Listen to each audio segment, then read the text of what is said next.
Hello बच्चों, आज हम लोग जेई नीट और डिफरेंट कॉम्पिटिटिव एग्ज़ाम्स के लिए आइसोमेरिज्म की जो सीट हम लोगों को पिछले वीडियो में अपलोड की गई थी उसे सॉल्व करेंगे। वैसे तो आइसोमेरिज्म जीओसी का एक छोटा सा पार्ट है, जनरल ऑर्गेनिक केमिस्ट्री का एक छोटा सा ही हिस्सा है ना, बट बहुत ही इंटरेस्टिंग और बहुत ही आईएमपी हिस्सा है। इसमें आजकल रिएक्शन बेस्ड क्वेश्चन बहुत सारे पूछे जा रहे हैं और ये एक हॉट फेवरेट टॉपिक है कॉम्पिटिटिव एग्ज़ाम्स का। चाहे तुम किसी भी तरह का कॉम्पिटिटिव एग्ज़ाम्स अटेम्प्ट कर रहे हो, बेटा ये सीट सॉल्व करने से पहले एक बार आइसोमेरिज्म को ठीक ठाक तरीके से पढ़ लें, और अगर कोई भी डाउट है तो उसके लिए बुक से कंसल्ट करें, या फिर अगर कुछ समझ में नहीं आया तो तुम मुझसे भी कमेंट सेक्शन में पूछ सकते हो, मैं उसको तुम्हें सॉल्व करके या समझा करके बताऊंगा। अच्छा, हम लोग का जो ये इजी सा सीट था, इसका फर्स्ट क्वेश्चन क्या था, पहले क्वेश्चन पे आते हैं। क्वेश्चन है only 2 isomers of monochloro product is possible of normal butane, 2,4 dimethyl pentane, C benzene और डी है 1 मेथिल प्रोपेन। अब इस क्वेश्चन पे आते हैं। क्वेश्चन में पूछा गया है मोनोक्लोरो प्रोडक्ट, इसका मतलब हम लोगों को क्लोरीनेशन करना है, क्लोरीकरण करना है, और क्लोरीन को जोड़ते समय याद रखना है कि केवल एक ही क्लोरो प्रोडक्ट बनना चाहिए, मतलब एक बार ही क्लोरीनेशन करना है। क्लोरीनेशन एल्केन्स का, जैसे कि हम चारों ऑप्शन में देख रहे हैं वो एल्केन ही है, वो एक तरह का सब्स्टिट्यूशन रिएक्शन होता है, मतलब हाइड्रोजन की जगह क्लोरीन आ जाता है, हाइड्रोजन बाहर निकल जाता है। अब ऐसे जब हम मोनोक्लोरीनेशन करेंगे तो एक से ज़्यादा प्रोडक्ट बन सकते हैं, पर याद रखें कि वो क्या होने चाहिए, आइसोमर होने चाहिए। और ऐसे कितने आइसोमर होने चाहिए, तो क्वेश्चन के हिसाब से कितने होने चाहिए, 2 आइसोमर होने चाहिए। तो 2 आइसोमर वाले ऑप्शन को हम लोग को टिक करना है, ठीक है। अब इसमें पहला देखते हैं, पहला ऑप्शन है हमारा normal butane, CH3 CH2 CH2 CH3, ये होता है नॉर्मल ब्यूटेन। अगर हम लोग इसका क्लोरीनेशन करते हैं, इसमें क्लोरीन ऐड करते हैं, तो पोजीशन 1 2 3 और 4 अगर ऐसे मेंशन कर दें, तो फर्स्ट पोजीशन के कार्बन का अगर हाइड्रोजन का मोनोक्लोरीनेशन होता है, मतलब एक क्लोरीन हटता है, क्या बनेगा, CH3 CH2 CH2 CH2 Cl, तो मोनोक्लोरो प्रोडक्ट बन गया। अच्छा, इसका नेम अगर कर लें हम लोग 3 4, ये हो जाएगा 1 क्लोरो ब्यूटेन, ठीक है। अच्छा, अगर पोजीशन 2 का हम क्लोरीनेशन करेंगे, पोजीशन 2 पे जो कार्बन है उसमें हाइड्रोजन सब्स्टिट्यूट करेंगे, तो प्रोडक्ट क्या बनेगा, CH3 CH2 CHCl CH3। तो इसको हम क्या लिख सकते हैं, अगर इसका IUPAC नेम लिखें तो 2 क्लोरो ब्यूटेन, ये इसका नेम होगा। अच्छा, अगर हम लोग पोजीशन 3 का क्लोरीनेशन करें तो फिर से क्या बन जाएगा, 2 क्लोरो ब्यूटेन, और पोजीशन 4 पर जो कार्बन है उसका क्लोरीनेशन करें तो फिर से क्या बन जाएगा, 1 क्लोरो ब्यूटेन। तो इसका मतलब इसके मोनोक्लोरो प्रोडक्ट केवल 2 हैं। अच्छा, क्या ये दोनों एक दूसरे के आइसोमर हैं, बेटा अगर स्ट्रक्चरल आइसोमेरिज्म देखना हो तो IUPAC नेम लिखना चाहिए। अगर IUPAC नेम में कोई भी डिफरेंस है तो पक्का स्ट्रक्चरल आइसोमर होंगे। अच्छा, यहाँ देखो 1 की जगह 2 है, बाकी तो वर्ड सेम है। अगर नंबर में चेंज हो तो उसको क्या बोलते हैं, पोजीशन आइसोमर, मतलब स्थान समावेशी। तो ये दोनों एक दूसरे के हैं पोजीशन आइसोमर्स, मतलब ये एक दूसरे के स्थान समावेशी हैं, तो 2 समावेशी भी हो रहे हैं। इसका मतलब हम लोग का ऑप्शन ए जो है वो करेक्ट लग रहा है। अगर हम लोग बाकी ऑप्शंस को भी चेक करें, तो जैसे कि 2,4 डाइमेथिल पेंटेन है, तो 2,4 डाइमेथिल पेंटेन, सेकेंड पोजीशन पे एक मेथिल होगा और 4th पोजीशन पे एक मेथिल होगा और 5 कार्बन का चयन होगा। तो अभी जैसे अभी हम लोगों ने किया, अगर वैसे करें, देखो फर्स्ट पोजीशन पे क्लोरीनेशन करेंगे तो एक प्रोडक्ट बनेगा, सेकंड पोजीशन में क्लोरीनेशन करेंगे तो एक प्रोडक्ट बनेगा, थर्ड पोजीशन में अगर क्लोरीनेशन करेंगे तो एक प्रोडक्ट बनेगा, फोर्थ करेंगे तो वो सेकंड वाला रिपीट हो जाएगा, फिफ्थ करेंगे तो वो फर्स्ट वाला रिपीट हो जाएगा, ठीक है। हाँ, एक सब्स्टिट्यूशन में करें, अगर हम सब्स्टिट्यूशन में करेंगे तो फर्स्ट वाला, यहाँ पे अगर हम लोग क्लोरीनेशन करते हैं तो भी फर्स्ट वाला रिपीट होगा, यहाँ पे भी क्लोरीनेशन करेंगे तो वो भी फर्स्ट वाला रिपीट होगा। तो इसके कितने प्रोडक्ट बन रहे हैं बेटा, 3, इसके कितने प्रोडक्ट बन रहे हैं 3, पर हमको क्या बोला गया है 2, है ना। और ये तीनों एक दूसरे के आइसोमर होंगे, 1 क्लोरो हो जाएगा, यहाँ 2 क्लोरो हो जाएगा, यहाँ 3 क्लोरो हो जाएगा, तो तीनों एक दूसरे के पोजीशन आइसोमर होंगे। तो फिर जो हम लोगों का ऑप्शन बी है वो करेक्ट नहीं है। अगर हम लोग ऑप्शन सी को चेक करें, ऑप्शन सी बेंजीन है। बेंजीन हमें पता है कि अल्टरनेट डबल बॉन्ड होते हैं और हर कार्बन में एक एक हाइड्रोजन होता है। अगर हम लोग इसका मोनोक्लोरो सब्स्टिट्यूशन प्रोडक्ट बनाते हैं तो एक हाइड्रोजन को सब्स्टिट्यूट करो, चाहे किसी को भी करो, तो बेंजीन में उसकी जगह क्लोरीन जुड़ जाएगा और वो सब इक्विवेलेंट बनाएंगे। तो उस केस में केवल 1 क्लोरो बेंजीन ही बनेगा, जो कि एक अकेला प्रोडक्ट होगा, मतलब एक से ज़्यादा प्रोडक्ट नहीं बनेंगे। और हमको 2 प्रोडक्ट पूछा है। अच्छा, अगर हम लोग फोर्थ ऑप्शन को देखें तो 1 क्लोरोप्रोपेन था, CH3 CH2 CH2 CH3। अच्छा, 1 क्लोरोप्रोपेन ये तो नॉर्मल ब्यूटेन ही है, बट अगर देखेंगे तो इसका IUPAC नेम जो है हमको रॉन्ग दिया हुआ है। इसका जो IUPAC नेम है हम लोगों को रॉन्ग दिया हुआ है। वैसे नॉर्मल ब्यूटेन के 2 आइसोमर होते हैं।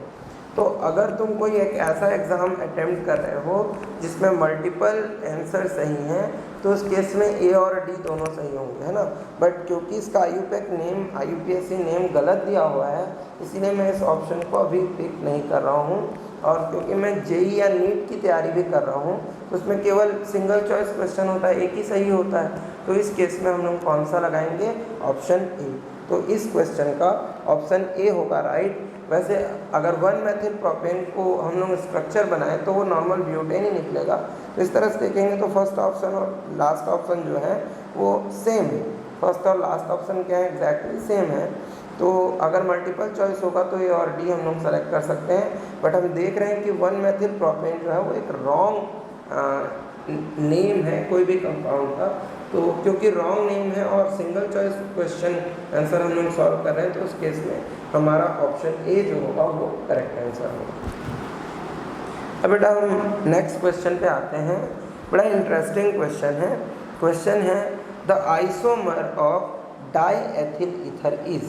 बेटा अगर कोई भी 2 कंपाउंड एक दूसरे के आइसोमर हैं तो वो केवल एक दूसरे के आइसोमर तभी होंगे जब उनके मॉलिक्यूलर फॉर्मूले सेम हो। तो मॉलिक्यूलर फॉर्मूला चेक कर लेते हैं। डाईएथिल ईथर, डाईएथिल ईथर मतलब C2H5O C2H5। अब चेक करते हैं C4H10O1। अब ये किसका है देख लेते हैं। इसमें देखो कितने कार्बन हुए, यहाँ 2 और यहाँ 1 3। इसमें 3 कार्बन है, ये नहीं है हमारा आंसर। इसमें देखेंगे तो 1 2 3 and 1 4, ये पॉसिबल है। इसमें 4 है तो ये पॉसिबल होगा। ये 3 है तो ये भी पॉसिबल नहीं है। इसमें देखेंगे तो 2 दूनी 4 हो गया और 1 5, ये 5 है तो ये भी पॉसिबल नहीं है। तो हमारा राइट आंसर कौन सा है, बी, क्योंकि उसमें कितने कार्बन हैं 4। तो इस तरह से मॉलिक्यूलर फॉर्मूला चेक करके हम लोग आइसोमर को बहुत आसानी से पहचान सकते हैं। तो सिंपल सा क्वेश्चन था, सिंपल सा ट्रिक। अगर हमको ये पूछा जा रहा है कि इनमें से कौन सा आइसोमर है, कौन सा समावयवी है, तो हम सबसे पहले क्या चेक करेंगे, मॉलिक्यूलर फॉर्मूला। जो मॉलिक्यूलर फॉर्मूले के साथ मैच करेगा वही आइसोमर है। चाहे किसी भी तरह का आइसोमरिज्म पूछे, अगर मॉलिक्यूलर फॉर्मूले के साथ मैच नहीं कर रहा है तो उस केस में तुम उसको कट कर सकते हो, वो ऑप्शन तुम्हारा रॉन्ग है ना। कई बार जब पर्टिकुलर एक तरह का पूछता है, मान लो ये पूछता है कि इनमें से कौन सा चलावयवी है, तो उस केस में भी तुम क्या बोलते हैं मॉलिक्यूलर फॉर्मूला है, अणुसूत्र है, उसे चेक करके देख सकते हो। क्योंकि अगर तुम चेक करोगे तो पता चलेगा कि 4 में से 2 ऑप्शन तो ऐसे ही रॉन्ग हो गए क्योंकि उनके मॉलिक्यूलर फॉर्मूले सेम नहीं है। फिर जो दिमाग लगाना पड़ेगा वो 1 से 2 ऑप्शन में लगाना पड़ेगा और तुम्हारी जो आंसर सही करने की पॉसिबिलिटी है वो भी बढ़ जाएगी। तो जब भी ये क्वेश्चन पूछा जाएगा कि इनमें से कौन सा समावयवी है, किसी भी तरह का समावयवी अगर पूछ रहा है, तो तुम सबसे पहले क्या चेक करोगे, मॉलिक्यूलर फॉर्मूला किसके किसके सेम है। क्योंकि जिनके मॉलिक्यूलर फॉर्मूले सेम नहीं है वो तो एक दूसरे के आइसोमर कभी हो ही नहीं सकते। बेटा अगला क्वेश्चन देखते हैं, which of the following compound show optical isomerism. देखो बेटा प्रकाशिक समानता या ऑप्टिकल आइसोमेरिज्म शो करने के जो पॉसिबल केसेस हैं वो क्या क्या हैं। पहला ये होना चाहिए कि कंपाउंड जो है ना, उसमें किसी भी तरह की सिमेट्री नहीं होनी, किसी भी तरह की सममिति नहीं होनी चाहिए, नहीं पॉइंट ऑफ सिमेट्री, नहीं प्लेन ऑफ सिमेट्री, नहीं लाइन ऑफ सिमेट्री। तो किसी तरह की सिमेट्री, किसी भी तरह की सममिति नहीं होनी चाहिए, ना ही किसी बिंदु का सममिति होना चाहिए, है ना, नहीं केंद्र का सममिति, है ना, सममिति का केंद्र नहीं होना चाहिए, सममिति की रेखा नहीं होनी चाहिए, सममिति का तल नहीं होना चाहिए, मतलब किसी भी तरह की सिमेट्री उसके अंदर नहीं होनी चाहिए, पहली चीज़। दूसरा, उसमें कायरेल कार्बन होने चाहिए। कायरेल या हिंदी मीडियम के बच्चों को ज़्यादातर कीरेल पुकारा जाता है, कीरेल या कायरेल जो भी पुकारे, उसमें कीरेल कार्बन नहीं होना चाहिए, कीरेल कार्बन होना चाहिए, सॉरी, है ना। कीरेल कार्बन होगा तभी ऑप्टिकल आइसोमेरिज्म शो करेगा। कीरेल कार्बन किसको बोलते हैं? ऐसा कार्बन जिसकी चारों वैलेंसी डिफरेंट हो, उसको हम लोग बोलते हैं कीरेल कार्बन। फिर उसके बाद ये होना चाहिए कि उसका जो दर्पण प्रतिबिंब है उसे पूरी तरह अध्यारोपित नहीं करना चाहिए, मतलब उसके मिरर इमेज एक दूसरे को सुपर इम्पोज नहीं करना चाहिए। केवल तभी जो होते हैं कंपाउंड जो होते हैं वो ऑप्टिकल आइसोमेरिज्म शो करते हैं। तो चेक करने का सबसे बढ़िया तरीका है कि कैरल कार्बन अपन चेक करें। तो ऑप्शन ए में चेक करो। ऑप्शन ए में देखते हैं तो यहाँ CH3, फिर CH, यहाँ देख रहे हैं C2H5 और इधर नीचे इस कार्बन में क्लोरीन जुड़ा है।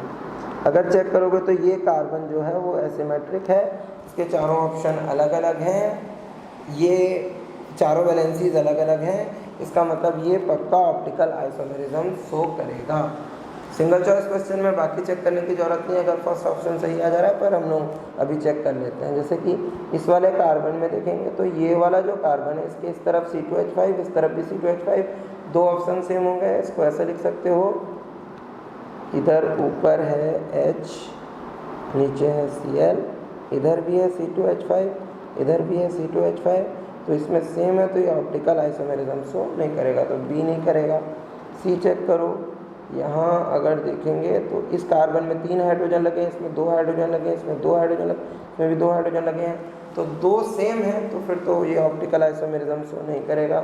इसमें देखेंगे तो इस कार्बन में 2 हाइड्रोजन, इसमें 3 हाइड्रोजन, इसमें भी 2 हाइड्रोजन, तो सेम रीज़न से ये भी ऑप्टिकल आइसोमेरिज्म शो नहीं करेगा। तो इसका ऑब्जेक्टिव ऑप्शन कौन सा सही आ रहा है बेटा? Option number A. तो बहुत ही ईजी क्वेश्चन था, अगर तुम कीरेल कार्बन पहचानने जानते हो, है ना, तो इस क्वेश्चन को बड़ी आसानी से बना सकते हो। Which of the following exhibit geometrical isomerism. बेटा ज्यामितीय समानता करने के लिए जरूरी है कि मल्टीपल बॉन्ड हो या कोई साइक्लिक स्ट्रक्चर हो, और ये याद रखना है कि जो वैलेंसीज हैं, अगर ये ए है तो ये बी होना चाहिए, ये ए है ये बी होना चाहिए, बट अगर एक ही कार्बन में ए हो जाता है तो पक्का ज्योमेट्रिकल आइसोमेरिज्म शो नहीं होता है। तो हम लोगों को अभी ऑप्शन चेक करने हैं, देखते हैं। ऑप्शन नंबर ए देखो, तो यहाँ लिखा है H, यहाँ लिखा है CH3, यहाँ लिखा है H, यहाँ लिखा है CH3, तो ये तो एकदम सही लग रहा है। इसको क्या बोलते हैं हम लोग? सिस। अगर C डबल बॉन्ड C, यहाँ H, यहाँ CH3, यहाँ CH3 और यहाँ H होता है, तो इसको क्या पुकारते हैं? ट्रांस। तो ए ऑप्शन हम लोग का सही लग रहा है। यहाँ देखो इस कार्बन से 2 हाइड्रोजन एक ही कार्बन से जुड़ गए, ये पक्का नहीं करेगा। यहाँ देखो 2 हाइड्रोजन और 2 मैथिल एक एक कार्बन से जुड़े हुए हैं, ये भी नहीं करेगा। यहाँ देखेंगे तो इस कार्बन से 2 हाइड्रोजन जुड़े हुए हैं, तो ये भी नहीं करेगा। तो इसका ऑप्शन ए जो है वो हम लोग का करेक्ट आंसर है। याद रखना ज्योमेट्रिकल आइसोमेरिज्म में अगर एक कार्बन में अटैच दोनों ऑप्शन सेम हो तो वो कभी भी एक दूसरे के साथ ज्योमेट्रिकल आइसोमेरिज्म शो नहीं करते हैं। अब बेटा अगला क्वेश्चन देखें, the following compound can exhibit. इनमें से कौन से जो ये जो यौगिक है हमारा वो क्या क्या रखता है? टॉटोमेरिज्म चला हुआ, ऑप्टिकल आइसोमेरिज्म प्रकाशिक समानता, ज्योमेट्रिकल आइसोमेरिज्म ज्यामितीय समानता, ज्योमेट्रिकल एंड ऑप्टिकल आइसोमेरिज्म मतलब दोनों रखता है। अब कंपाउंड को देखो तो CH3, CH3 double bond CH और यहाँ लिखा है CH, CH3 COOH। अच्छा, अगर हम देख रहे हैं तो टॉटोमेरिज्म में एल्डोइनॉल, कीटोइनॉल, है ना, तुम पढ़े होगे उसको, है ना। तो यहाँ साइनाइड भी नहीं है, तो एल्डिहाइड कीटोन भी नहीं है, तो है ना, और एमाइड भी नहीं है, तो ये टॉटोमेरिज्म शो नहीं करेगा, है ना। अगर हम देखेंगे यहाँ एक कार्बन से 2 मेथिल सेम जुड़े हुए हैं तो ज्योमेट्रिकल आइसोमेरिज्म भी शो नहीं करेगा। अच्छा, अगर देखें हम यहाँ ये वाले कार्बन को, तो इससे इतना बड़ा मॉलिक्यूल, इधर H, इधर CH3, इधर COOH, चारों ऑप्शन अलग अलग लग रहे हैं। मतलब ये वाला जो कार्बन है ये ऑप्टिकली एक्टिव है। मतलब यहाँ पे क्लियरली हमको नज़र आ रहा है कि कौन सा आइसोमेरिज्म शो करेगा, ऑप्टिकल आइसोमेरिज्म। और ऑप्शन कौन सा सही है, option number B. Question number 6 देखें, which compound does not show geometrical isomerism. इनमें से कौन सा ज्यामितीय समानता प्रदर्शित नहीं करता। 2-ब्यूटीन देखते हैं, CH3 CH double bond C CH3H, ये तो करेगा भाई, ऑप्शन ए कर रहा है, पर हम लोगों को नॉट शो बोला है, हमको ये बताना है कि कौन सा नहीं करता, पर ये तो कर रहा है। अच्छा देखेंगे, 2-पेंटीन CH3 CH double bond C C2H5H, ये भी कर रहा है। देखो हाइड्रोजन सेम तरफ है तो इसको क्या बोलेंगे, सिस। और C double bond C CH3H HC2H5 हो तो हाइड्रोजन अपोजिट साइड होगा तो इसको क्या बोलेंगे, ट्रांस। तो ये भी कर रहा है, तो ये भी ऑप्शन सही नहीं है। 2,3 डाई ब्रोमो 2-ब्यूटीन। अच्छा, 2-ब्यूटीन है भाई, और हम लोग को बोला है 2,3 डाई ब्रोमो, तो 1 2 3 4, 2 और 3 पे 2 ब्रोमीन भी जोड़ दिया, तो ये भी तो अभी हम लोगों को सिस दिख रहा है। ठीक, अगला वाला ट्रांस होगा। 2-मेथिल प्रोपीन, अगर देखें two methyl propene CH3 C double bond CH2, 2 पे मेथिल है, तो देखो ये कार्बन से अटैच दोनों सेम है और इस कार्बन से भी अटैच दोनों सेम है, तो ये पक्का ज्योमेट्रिकल आइसोमेरिज्म शो नहीं कर रहा है। तो कौन सा ऑप्शन हम लोग का सही हुआ इस क्वेश्चन का, इस क्वेश्चन का ऑप्शन नंबर डी सही हुआ कि वो नहीं कर रहा है, बाकी तीनों ज्योमेट्रिकल आइसोमेरिज्म शो कर रहे हैं। तो ज्योमेट्रिकल आइसोमेरिज्म को सॉल्व करने का सबसे आसान तरीका क्या है कि तुम देखो कि एक कार्बन से अटैच 2 जो मॉलिक्यूल हैं वो सेम तो नहीं है, क्योंकि अगर वो सेम होंगे तो पक्का वो ज्योमेट्रिकल आइसोमेरिज्म या ज्यामितीय समानता प्रदर्शित नहीं करेंगे। अब बेटा नेक्स्ट क्वेश्चन डिस्कस करेंगे, क्वेश्चन नंबर 7। क्वेश्चन है, glucose and fructose are optical isomer, functional isomer, position isomer and chain isomer. अब यहाँ पर तुम्हें कंफ्यूज करने की कोशिश की गई है। अगर तुम बेसिक डेफिनेशन ध्यान रखो, डेफिनेशन क्या है कि कार्बोहाइड्रेट्स किनको बोलते हैं, तो carbohydrates are optically active polyhydroxy aldehyde and polyhydroxy ketone.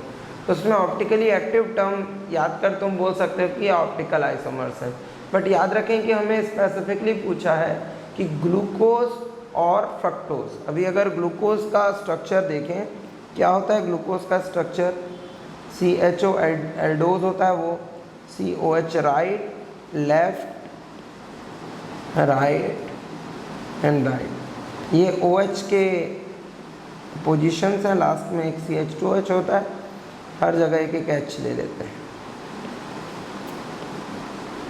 अच्छा, अब अगर फ्रक्टोज का देखें तो उसका स्ट्रक्चर होता है ऐसे CH2OH CO,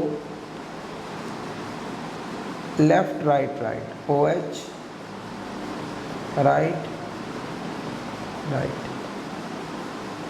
CH2OH।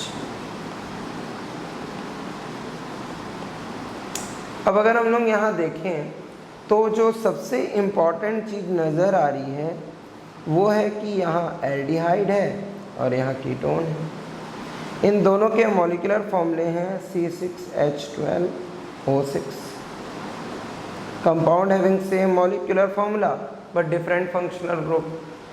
ये यौगिक जिनके अणुसूत्र तो समान है किंतु क्रियात्मक समूह भिन्न भिन्न है, क्या कहलाएगा, क्रियात्मक समावयवी, और यह समानता क्रियात्मक समानता कहलाएगा। मतलब ये फंक्शनल आइसोमेरिज्म होगा। तो इसका सही आंसर यहाँ आ रहा है फंक्शनल आइसोमेरिज्म। बेटा अगर फंक्शनल आइसोमेरिज्म नहीं होता, मतलब दोनों में सेम फंक्शनल ग्रुप होते, तब उस केस में पोजीशन आइसोमेरिज्म या चेन आइसोमेरिज्म हम लोग देखते, है ना। चेन में तो इसमें भी 6 कार्बन है, इसमें भी 6 कार्बन है, तो चेन आइसोमेरिज्म तो होगा नहीं। ठीक, ऑप्टिकल आइसोमेरिज्म, हाँ ये सभी के सभी ऑप्टिकली एक्टिव हैं, बट अगर तुमको ऑप्टिकल आइसोमेरिज्म पूछा जाएगा तो ग्लूकोज के ही स्ट्रक्चर में कौन सा किस तरह का ऑप्टिकल एक्टिविटी शो कर रहा है ऐसा पूछेगा। मतलब ग्लूकोज और फ्रक्टोज का नहीं पूछेगा। अगर ग्लूकोज और फ्रक्टोज पूछा है तो ग्लूकोज एल्डोज होते हैं और फ्रक्टोज कीटोज होते हैं। तो इस तरह से एक में एल्डिहाइड ग्रुप है और दूसरे में कीटोन ग्रुप है, तो इस तरह से ये दोनों एक दूसरे के क्या हो गए, फंक्शनल आइसोमर। अब बेटा अगला क्वेश्चन बहुत ही ट्रिकी क्वेश्चन है। इस तरह के क्वेश्चन तुमको किसी भी अच्छे रेस्पेक्टिव कॉम्पिटिटिव एग्जाम्स में मिल जाएंगे। यहाँ तुम्हारा केमिस्ट्री का नॉलेज बहुत इंपॉर्टेंट है। जैसे क्वेश्चन क्या है, क्वेश्चन है which of the following will not lose asymmetry on the reduction with lithium aluminium hydride. मतलब लिथियम एल्यूमिनियम हाइड्राइड जो कि एक बहुत अच्छा रिड्यूसिंग एजेंट है, उसके कारण इनमें से कौन अपनी एसिमेट्री मतलब ऑप्टिकल एक्टिविटी है ना, असममितता नहीं खोएगा, कौन नहीं लूज करेगा अपनी एसिमेट्री, ये क्वेश्चन पूछा है लिथियम एल्यूमिनियम हाइड्राइड के प्रेजेंस में। तो याद रखें बहुत ही स्ट्रॉन्ग रिड्यूसिंग एजेंट है LaH, इसको शॉर्टकट में LaH भी लिखा होता है, लिथियम एल्यूमिनियम हाइड्राइड बहुत ही स्ट्रॉन्ग रिड्यूसिंग एजेंट है। जनरली हम लोग इसका यूज़ करते हैं किसी एल्डिहाइड को प्राइमरी अल्कोहल में रिड्यूस करने में। अगर हम किसकी जगह किसी कीटोन का यूज़ करें तो वो बदल जाता है सेकेंडरी अल्कोहल में। अगर इसकी जगह कोई एसिड हो तो प्राइमरी अल्कोहल बनेगा, अगर कोई एस्टर हो तो भी प्राइमरी अल्कोहल बनेगा, अगर एमाइड है या साइनाइड है तो इसके रिडक्शन से एमीन बनता है। हाँ, बट याद रखें कि lithium aluminium hydride double bond या ट्रिपल बॉन्ड के वो कंपाउंड जिनके साथ पोलराइजेशन पॉसिबल नहीं है उनको रिड्यूस नहीं कर पाता है। इनको रिड्यूस नहीं कर पाएगा अगर पोलराइजेशन पॉसिबल ना हो तो। अगर पोलराइजेशन पॉसिबल हो मतलब रेजोनेंस हो सकता हो तो उस केस में होता है कि रिडक्शन हो जाए।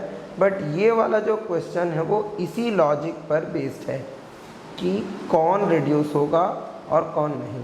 अगर हम लोग इसके ऑप्शंस चेक करें तो फर्स्ट ऑप्शन है ये, इसको अगर देखें तो C के ऊपर लगा है CHO, इधर लगा हुआ है CH2OH, इधर है CH2CH3, नीचे लिखा है CH डबल बॉन्ड CH2।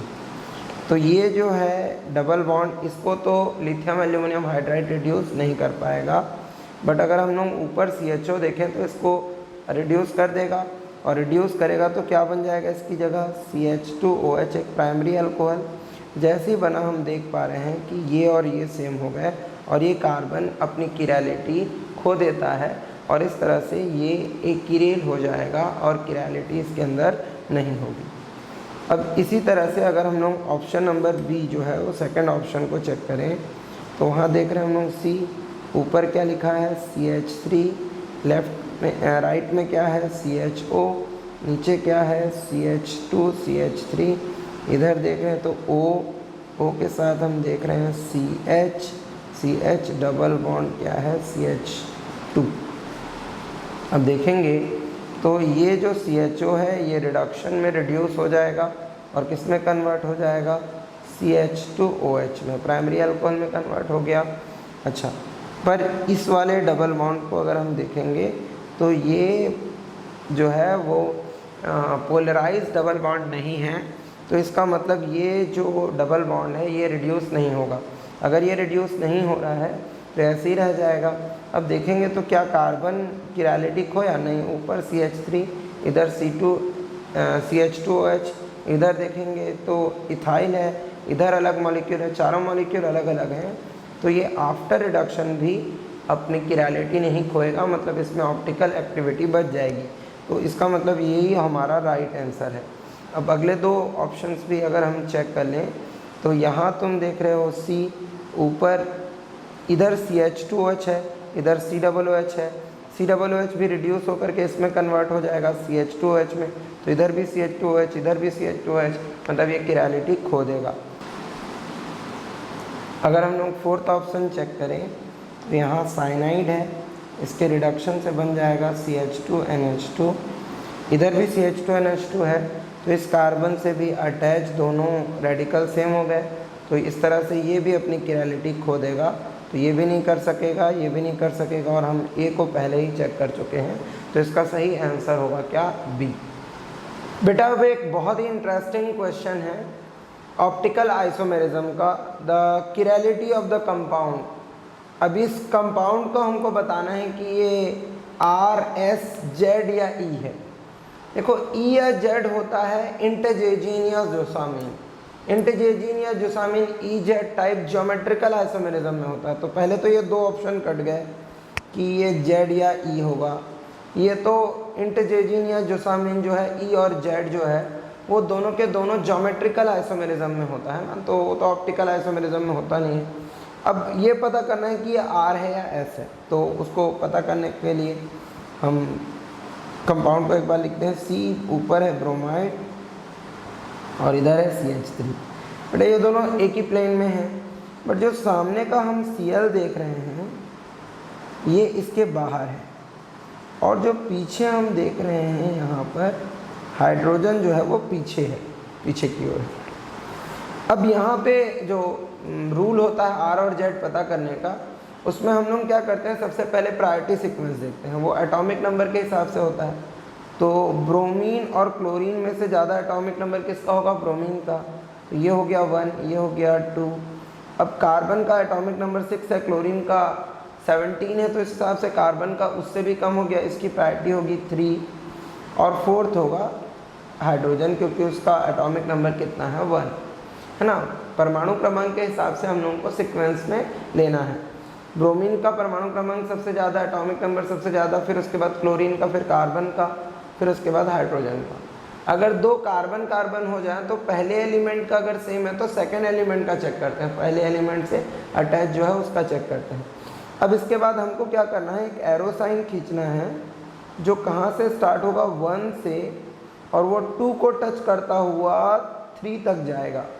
अब इसमें तुमको 4 को भूल जाना है, 4 कहीं भी हो उसको केयर नहीं करना है ना, ठीक है। वैसे मार्क करने से पहले ये ध्यान रखना है कि 4th जो है वो पीछे हो। अब यहाँ से देखेंगे तो एक क्लॉकवाइज टर्न दिख रहा होगा घड़ी की तरफ, तो इसका जो आंसर है वो क्या हो जाएगा? R। अगर वो एंटी क्लॉकवाइज होता तो उसको क्या बोलते? S, ठीक है। तो इस तरह से इस क्वेश्चन का आंसर क्या हो जाएगा? R, A, है ना, क्योंकि यहाँ हम देख रहे हैं कि क्लॉकवाइज टर्न है, ठीक है। बेटा अगला क्वेश्चन देखेंगे, the कीटोइनॉल tautomerism is found in. तो कीटोइनॉल टॉटोमेरिज्म क्या होता है?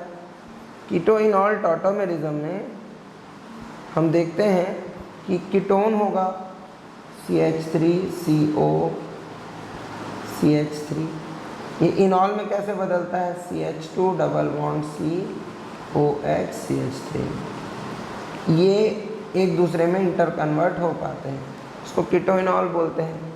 यहाँ देखो, तुम देखोगे कि पहले वाले एग्जाम्पल में CO तो है पर वो बेंजीन से जुड़ा है, तो यहाँ रेजोनेंस होने लगेगा जिसके कारण कीटोइनॉल नहीं हो पाएगा। तो यहाँ भी तुम देखोगे कि बेंजीन जुड़ा है, यहाँ भी बेंजीन जुड़ा है, पर इसमें तुम देख रहे हो कि CH2CO CH3 है, मतलब बेंजीन अटैच्ड नहीं है, तो ये फ्री दिख रहा है जिसके कारण ये कीटोइनॉल समानता प्रदर्शित कर पाएगा। तो इसका ऑप्शन कौन सा सही है? D. Which of the following will show metamerism. Metamerism किसको बोलते हैं? मध्यावता, हिंदी में बोलेंगे मेटामेरिज्म, मतलब एक फंक्शनल ग्रुप होता है जिससे दोनों तरफ एल्किल जुड़े होते हैं। अगर उसमें हम लोग किसी भी तरह का चेंज करें बट याद रखें कि हमारा जो मध्यक क्रियात्मक समूह है, जो इन बिटवीन फंक्शनल ग्रुप है, वो चेंज नहीं हो, तो उस केस में वो मेटामेरिज्म शो करता है। अभी अगर हम लोग देखें तो एक और चीज़, जो जितने भी मेटामेरिज्म शो करते हैं फंक्शनल ग्रुप, उसमें जो क्या बोलते हैं फंक्शनल ग्रुप होता है, वो दोनों तरफ सेम टाइप की वैलेंसी शो करेगा। तो एस्टर में देखोगे तो COO, तो एक ऑक्सीजन से अटैच्ड है और एक कार्बन से, तो इसके मेटामेरिज्म शो करने के चांसेस से सल्फ़र और ऑक्सीजन के चांसेस ज़्यादा हैं। तो अभी अगर देखेंगे हम तो यहाँ मैथिल है, अगर मैथिल को शिफ्ट करेंगे तो इसमें कोई मेटामेरिज्म शो नहीं होगा, है ना। जैसे कि मध्यता का एक एग्जांपल क्या है, CH3O C3H7।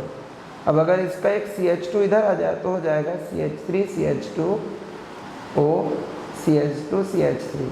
तो ये दोनों एक दूसरे के मेटामर हो जाते हैं क्योंकि यहाँ सफिशिएंट कार्बन है। यहाँ देखेंगे 1 और 2 को इधर लाएंगे तो फिर यही बन जाएगा।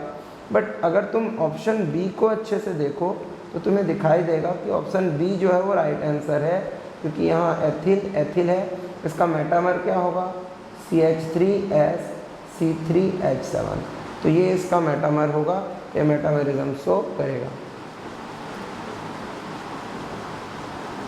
अच्छा, ये एक बड़ा ही ट्रिकी क्वेश्चन है। अभी अगर इसमें हम लोग क्वेश्चंस को देखें, option number A, which give a chiral molecule, मतलब हमको ये पता करना है कि इनमें से कौन कायरल यौगिक जो है वो बनाएगा। तो अगर मैं CH3COCl CH3COCl का रिडक्शन करूं in the presence of lithium aluminium hydride, तो होता क्या है, होता यह है कि यहाँ से एक HCl बन जाएगा और ये बन जाएगा CH3CH2OH, अल्कोहल में कन्वर्ट हो जाएगा। यहाँ एक H लग गया एल्डिहाइड का, एल्डिहाइड बनेगा अगर यहाँ H लगेगा तो, और वो एल्डिहाइड भी रिड्यूस हो जाता है किसमें, प्राइमरी अल्कोहल में। इस तरह से प्राइमरी अल्कोहल बनेगा जो कि ऑप्टिकली एक्टिव नहीं है ना। इसमें ऐसा कोई कार्बन नहीं है जिनकी चारों वैलेंसीज अलग अलग हों। बट अगर हम इसको देखें, ग्रिगनार्ड रिएजेंट से रिएक्शन है C2H5CHO, अगर हम लोग यहाँ CH3MgBr का रिएक्शन कराएं तो ये 2 पार्ट में टूटेगा। कैसे, CH3 माइनस MgBr प्लस, तो यहाँ MgBr प्लस हो गया, CH3 माइनस हो गया, CH3 माइनस यहाँ अटैच हो जाएगा, MgBr यहाँ अटैच हो जाएगा, तो बन जाएगा क्या, तो C2H5CH3OMgBr। अब ग्रिगनार्ड रिएजेंट बन गया, ऐड हो गया। अब इसका वाटर के साथ रिएक्शन करेंगे एसिडिक मीडियम में, जैसे कि यहाँ मेंशन है। तो यहाँ से हम देखेंगे MgOHX जो है वो बाहर निकल जाएगा और बन जाएगा यहाँ OH। अब इस कार्बन को अगर देखें तो इसकी एक तरफ H है, एक तरफ C2H5 है, एक तरफ CH3 है, एक तरफ OH है, चारों अलग अलग है। इसका मतलब ये क्या शो करेगा, ऑप्टिकल एक्टिविटी, मतलब ये प्रकाशिक समानता शो करेगा। तो इसका सही आंसर कौन है, बी। बेटा अगला क्वेश्चन, RS नोमेनक्लेचर प्रकाशिक समावयवी के RS नोमेनक्लेचर का फिशर रूप प्रदर्शित करता है, जो कि थोड़ा कॉम्प्लिकेटेड है बट बहुत इम्पॉर्टेंट है।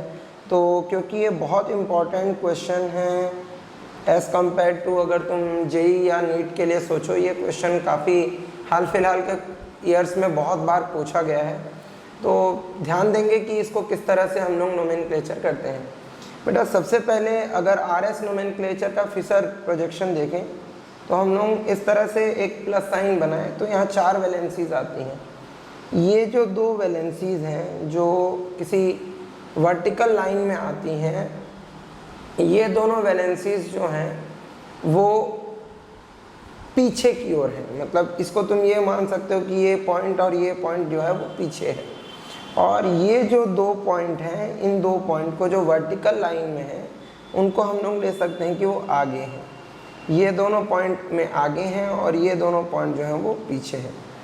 तो अब इन दोनों पॉइंट्स के बारे में कुछ ऐसे समझें कि अगर मान लेते हैं 4 अलग अलग वैलेंसी है, बीच में एक कार्बन है, 4 अलग अलग वैलेंसी है, और अगर प्रायोरिटी सीक्वेंस मतलब वरीयता का क्रम जो कि परमाणु क्रमांक के आधार पर होगा, उसमें से चौथा इस लाइन में है, तो हम लोगों को कोई चेंज करने की ज़रूरत नहीं है। जैसा हम लोग इससे पहले पढ़ते थे, हमको क्या करना है, चलो ये 1 है, ये 2 है, ये 3 है, अगर तो 1 से 2 को छूते हुए 3 तक एक लाइन खींचेंगे। अगर वो एंटी क्लॉकवाइज टर्न कराएगा तो फिर वो होगा S, और अगर वो क्लॉकवाइज टर्न कराएगा, सपोज कि कुछ इस तरह से है कि यहाँ पर हायर प्रायोरिटी है, ये 0.4 है, यहाँ सेकेंड है और यहाँ थर्ड है, तो भी अगर मैं 1 से 2 को छूते हुए अगर 3 तक एक लाइन खींचूँ, 4 को भूल जाऊँ, तो उस केस में ये क्लॉकवाइज है, तो ये क्या हो जाएगा, R। तो R और S ऐसे पहचानते हैं। अच्छा, अगर हम लोग ये देखते हैं कि जो फोर्थ है, मतलब जो सबसे लोएस्ट प्रायोरिटी है, वो खड़ी लाइन में न होकर पड़ी लाइन में है ना। जैसे कि अगर हम एग्जाम्पल के लिए लें कुछ इस तरह से कि यूँ लाइनें हैं इस तरह से, और जो फोर्थ है वो यहाँ कहीं है, यहाँ फर्स्ट है, यहाँ सेकंड है, यहाँ थर्ड है, तो उस केस में हम लोगों को एक्सचेंज कराना पड़ता है ना। 2 ट्रांजैक्शन स्टेप है। पहली बार में हम लोग क्या करते हैं, सेकंड और थर्ड को एक्सचेंज कराते हैं, सॉरी सेकंड और फोर्थ को एक्सचेंज कराते हैं। सेकंड एंड फोर्थ एक दूसरे के साथ एक्सचेंज करेंगे, तो क्या बन जाएगा, कुछ इस तरह बनेगा। सेकंड की जगह आ जाएगा थर्ड, सॉरी सेकंड की जगह आ जाएगा फोर्थ, और फोर्थ की जगह आ जाएगा सेकंड। और इसके बाद हम लोग ट्रांजैक्शन कराएंगे फर्स्ट एंड थर्ड का। तो यहाँ थर्ड की जगह आ जाएगा फर्स्ट, और जो फर्स्ट है उसकी जगह आ जाएगा थर्ड। तो ये 2 ट्रांजैक्शन के बाद अब हम लोगों को खींचना है 1 to 2, 2 to 3, ये तरीका 1 2 3। अभी अगर इसको देखेंगे 1 2 3, तो ये क्लॉकवाइज टर्न है, तो किसको एक्सप्रेस करेगा, R को। अभी ये R है तो ये भी R है, ऐसा सोचना है। बट इसका एक और तरीका भी है कि अगर हम लोग इसको करके देखें, 1 से 2 को छूते हुए 3 तक लाना है, तो हम देख रहे हैं कि ये एंटी क्लॉकवाइज है, मतलब S है। तो तुम ये भी याद रख सकते हो कि अगर फोर्थ जो है वो हॉरिजॉन्टल लाइन में है, मतलब क्षैतिज रेखा में है, तो जो भी आएगा उसका ठीक उल्टा होगा। अगर S होगा तो S की जगह क्या लिखेंगे, R। अगर R होगा तो उसकी जगह क्या लिखेंगे हम लोग, S।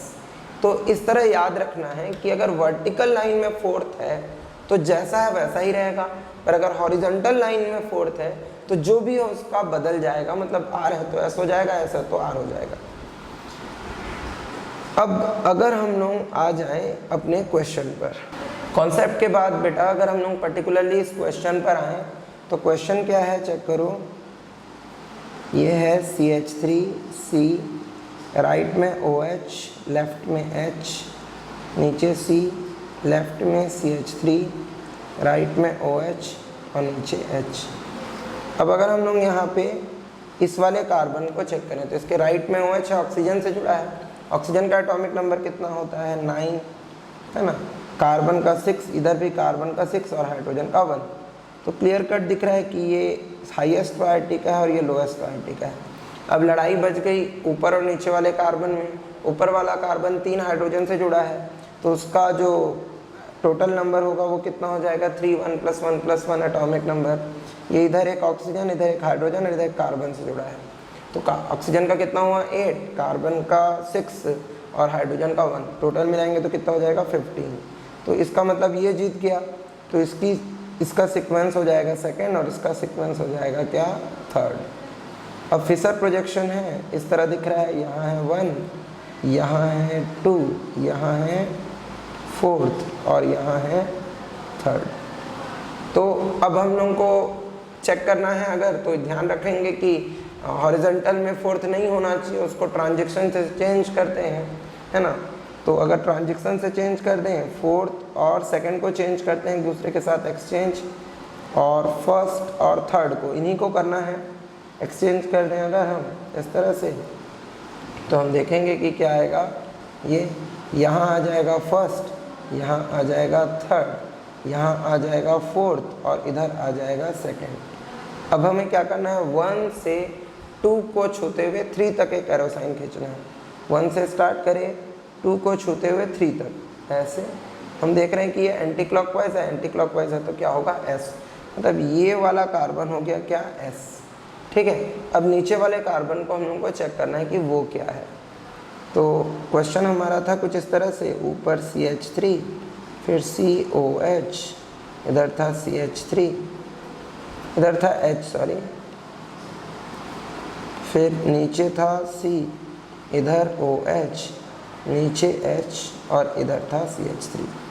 अब अगर हम लोग इस वाले कार्बन को चेक करें तो ऑक्सीजन हाईएस्ट प्रायोरिटी पे, हाइड्रोजन लोएस्ट प्रायोरिटी पे, ये सेकंड होगा और ये होगा थर्ड। ठीक है, और अगर फोर्थ वर्टिकल लाइन में है तो कोई चेंज करने की ज़रूरत नहीं है, सीधा एरो साइन खींचना है। 1 से 2 को छूते हुए 3 तक खींचेंगे तो ये भी एंटी क्लॉकवाइज दिख रहा है, तो ये भी क्या होगा, एस। मतलब अगर हम देखें तो यहाँ ये वाला कार्बन भी एस आ रहा है, तो दोनों एस कौन से ऑप्शन में है, फर्स्ट ऑप्शन में है, तो इस क्वेश्चन का आंसर क्या होगा, ए। तो बेटा अगला क्वेश्चन सॉल्व करते हैं। अगला क्वेश्चन है number of isomers of molecular formula C2H2Br2। अब C2H2Br2 क्या होगा, देखो 2 कार्बन है, C2H2, 2 हाइड्रोजन है, 2 ब्रोमीन, Br2। अच्छा, तो बीच में एक डबल बॉन्ड होगा। अगर हम देखें तो ये एक आइसोमर हो गया, तो ये 1,2 डाइब्रोमोएथीन हुआ, है ना। अगर हम चाहें तो इसका 1,1 भी ले सकते हैं, C double bond C, Br, H और H। ये क्या होगा, 1,2, तो ये होगा 1,1 डाइब्रोमोएथीन, है ना, ये हो जाएगा 1,1 डाइब्रोमोएथीन।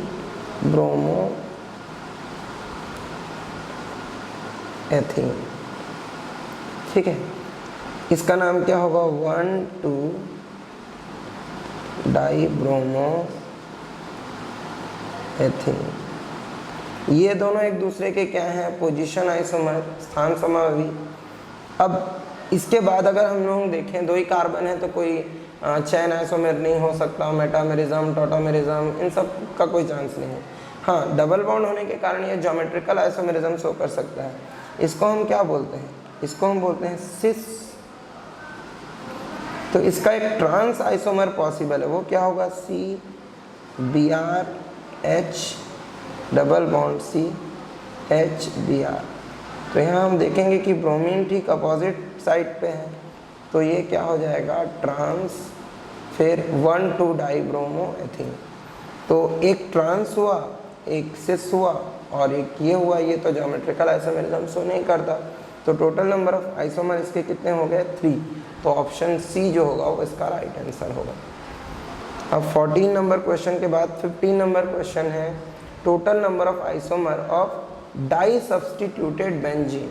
अब di substituted benzene compound is, अब इसके कितने आइसोमर पॉसिबल हैं, देखो डाई सब्सटीट्यूटेड बेंजीन, तो यहाँ पे समझो X है, यहाँ पे समझो Y है, तो ये 1, 2, 3, एक हो सकता है 1, 3, है ना। डाई सब्सटीट्यूटेड दोनों है, सपोज कि चलो यहाँ पे हम लोग कोई ले लेते हैं, क्लोरीन ले लेते हैं, तो 1, 2 डाई क्लोरो बेंजीन लिख सकते हैं। अच्छा, 2 पे हो सकता है कुछ इस तरह से, यहाँ एक हेलोजन हो गया, यहाँ पे एक हेलोजन हो गया, तो ये 1, 2 हो सकता है। फिर एक हो सकता है 1, 2, 1, 3, देन 1, 4। 1, 4 कब होगा, जब बेंजीन में यहाँ एक हो जाए 1, 2, 3 एंड 4, 1, 4। तो इस तरह से टोटल हम लोगों को दिख रहे हैं 3। 4 नहीं होंगे क्योंकि यहाँ रखेंगे अगर हम, तो उस केस में देखोगे कि वो फिर से क्या हो जाएगा 3, यहाँ पे फिर से 2। तो total number of isomers of di substituted benzene compound is कितना होगा 3। एक होगा 1 2, दूसरा होगा 1 3, तीसरा होगा 1 4। 1 5 नहीं हो सकता क्योंकि 1 5 फिर से इधर से 1 3 है, और 1 6 भी नहीं हो सकता क्योंकि वो भी 1 2 है। तो इस तरह से देखेंगे कि डाई सब्स्टिट्यूटेड बेंजीन कंपाउंड के टोटल नंबर ऑफ आइसोमर्स कितने होंगे 3। The number of possible alcoholic isomers of C4H10O। अभी ये एक मॉलिक्यूलर फॉर्मूला बोला है और इसमें हम लोगों को केवल अल्कोहल लेना है। याद रखें कि अल्कोहल का फंक्शनल आइसोमर ईथर भी होता है, बट हम लोगों को ईथर नहीं लेना है, केवल क्या लेना है अल्कोहल। तो चेक करें C4H10O1, तो CH3 CH2 CH2 CH2OH, ये हो गया एक। ठीक है, सबसे पहले हम लोग क्या देखेंगे चैन आइसोमर्स। ठीक है, चैन आइसोमर सबसे पहले देखना है। ठीक, तो अभी 4 कार्बन का चैन हो गया, तो क्या हम लोग 3 कार्बन का चैन बना सकते हैं? एकदम बना सकते हैं। ये हो गया 3 कार्बन का चैन। ठीक है, एक सब्स्टिट्यूशन लग गया। क्या हम 2 कार्बन का चैन बना सकेंगे? नहीं बना सकेंगे। किसी भी तरफ एक मेथिल जोड़ेंगे तो वो 4 कार्बन का हो जाएगा, तो 2 कार्बन का चैन बनाना पॉसिबल नहीं है। तो 4 कार्बन का चैन बन सकता है और 3 कार्बन का चैन बन सकता है। अब इसके अगर हम लोग देखें 2 चैन आइसोमर हुए 1 और 2। ठीक है, अब इसके पोजीशन आइसोमर देखते हैं कि ये कौन से पोजीशन में है। देखो भाई, ये पोजीशन नंबर 1 में है ना। अगर हम लोग चाहें तो इसको पोजीशन नंबर 2 में भी ले सकते हैं। CH3 CH2 CHOH CH3।